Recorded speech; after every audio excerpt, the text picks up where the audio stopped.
आगे शीर्षक है विनय पत्रिका। विनय पत्रिका तुलसी का सर्वोत्तम गीत काव्य है, जिसमें उन्होंने स्वयं को अनाथ और असहाय मानते हुए अपने प्रभु श्री राम से अपने उद्धार की याचना की है। यानी अपने को असहाय और अनाथ मान करके तुलसीदास जी ने अपने उद्धार की कामना प्रभु श्री राम से किसमें की है, तो विनय पत्रिका में की है। और इस पद में, विनय पत्रिका में जितने भी पद हैं वो शांत रस की ऐसी अजस्त धारा प्रवाहित हो रही, सब में शांत रस है। पहला है कबहू की हो यही रहनी रहोंगो, श्री रघुनाथ कृपाल कृपाते संत स्वभाव गहोंगो। जथा लाभ संतोष सदा काहू सो कछु न चाहोंगो, परहित निरत निरंतर मन क्रम वचन नेम निबहोंगो। परुष वचन यति दुसाह श्रवण सुनते ही पावक न दहोंगो। विगत मान सम शीतल मन पर गुण नहीं दोष कहोंगो। परिहर देह जनित चिंता दुख सुख सम बुद्धि सहोंगो। तुलसीदास प्रभु यह पथ रही अबिचल हरि भक्ति लहोंगो, कबहू की हो यही रहने रहोंगो। संदर्भ प्रस्तुत पद्यांश हमारी पाठ्य पुस्तक हिंदी के काव्यखंड काव्यांजलि के विनय पत्रिका शीर्षक से अवतरित है।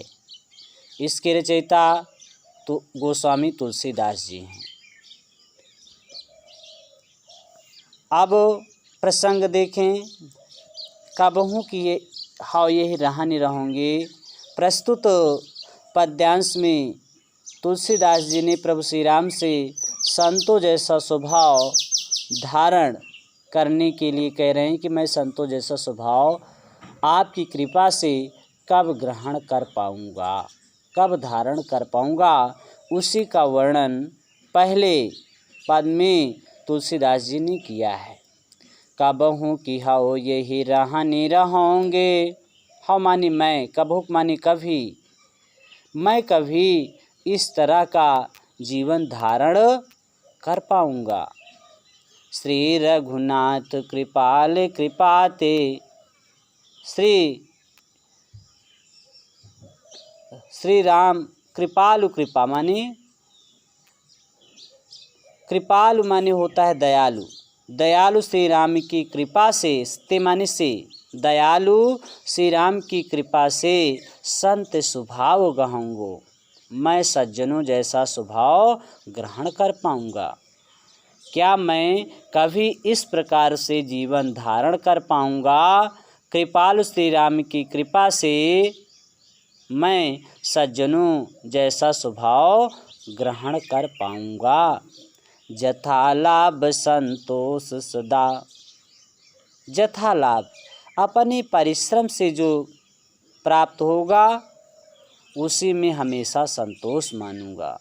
काहू सो कछु न चाहूँगो, काहू माने किसी से, कछु माने कुछ, न चाहूँगो माने नहीं चाहूँगा।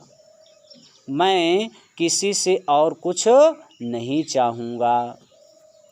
परहित निरत निरंतर मन क्रम, परहित माने दूसरों के भलाई के कार्य में, निरत माने हमेशा, निरत माने संलग्न रहूँगा, निरंतर माने हमेशा, दूसरों के भलाई के कार्य में हमेशा संलग्न रहूँगा। मन क्रम वचन नेम निबहोंगे, मन कर्म और वचन से इसी नियम का निर्वहन करूँगा। परुष वचन यति दुसाह श्रवण सुन, परुष वचन माने कठोर वचन, अति दुस्साह माने अत्यंत असहनीय, अत्यंत असहनीय कठोर वचन को श्रवण सुन, कानों से सुन करके ते ही पावक न दहोंगो, उस क्रोध रूपी अग्नि में नहीं जलूंगा। यहाँ रूपक अलंकार है। अत्यंत असहनीय कठोर वचन को कानों से सुन करके उस क्रोध रूपी अग्नि में नहीं जलूंगा। विगत मान सम शीतल मन, पर गुण नहीं दोष कहूँगो। विगत मान, विगत माने पीछे, बीते हुए मान और अपमान को छोड़ करके, मन से शीतल हो करके पर गुण कहूँगो, दूसरों के गुणों का वर्णन करूँगा और नहीं दोष कहूँगो, परंतु उनके बुराइयों को नहीं कहूँगा। परिहर देह जनित चिंता, देह जनित माने देह से उत्पन्न, शरीर से उत्पन्न शारीरिक चिंता माने चिंता को परिहर माने छोड़ करके, शारीरिक चिंता को छोड़ करके दुख सुख समबुद्धि सहूँगो। दुख और सुख को समान बुद्धि से सहन करूँगा। तुलसीदास प्रभु यह पथ रही। तुलसीदास जी कहते हैं कि हे प्रभु, संतों के इस रास्ते पर चलते हुए अविचल हरि भक्त लहूँगो। मैं आपकी अडिग भगवान की भक्ति को कब ग्रहण करूँगा। पुनः देखें, तुलसीदास जी कहते हैं कि मैं कभी इस प्रकार का जीवन धारण कर पाऊँगा। कृपालु श्री राम की कृपा से मैं कभी सज्जनों जैसा स्वभाव ग्रहण कर पाऊँगा। अपने परिश्रम से जो लाभ हो जाए उसी में हमेशा संतोष मानूंगा। किसी से कुछ नहीं चाहूँगा। दूसरों के हित में हमेशा संलग्न रहूँगा। मन, कर्म और वचन से इसी नियम का निर्वहन करूँगा। अत्यंत कठोर बातों को कानों से सुनकर उस क्रोध रूपी अग्नि में नहीं जलूँगा। मान और अपमान को छोड़ करके शीतल मन से दूसरों के गुणों का वर्णन करूँगा, परंतु उनकी बुराइयों को नहीं कहूँगा।